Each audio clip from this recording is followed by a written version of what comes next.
emplois repères. Sous prétexte de simplification, l'employeur supprime nos 4 grilles actuelles. La grille des employés cadres, celle des personnels des établissements, celle des informaticiennes et des informaticiens, et celle des ingénieurs conseils. Pour les remplacer, il propose une grille sur 9 niveaux définie par des lettres. Pour l'employeur, un emploi égale un niveau. Concrètement, qu'est-ce que ça signifie pour les salariés ? Pour que vous puissiez identifier votre situation, la CGT vous propose un panel d'emplois repères que l'employeur a positionné sur sa grille. Dans chaque tableau est précisé le libellé de l'emploi, les niveaux sur lesquels les salariés sont positionnés actuellement pour cet emploi, et enfin, la répartition actuelle des salariés dans chaque niveau pour ce même emploi. Dans le niveau A, nous retrouvons les agents de collectivité. Dans le niveau B, nous retrouvons les techniciens de traitement de l'information.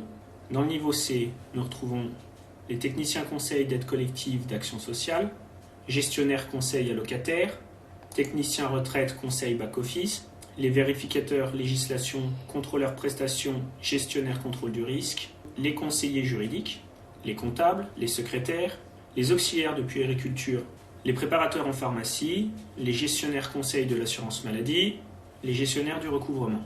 Sur le niveau D seront positionnés les emplois de conseiller informatique service, référent technique de la tarification des ATMP, les assistants de direction, les éducateurs sportifs, les gestionnaires infrastructures matériel logiciel.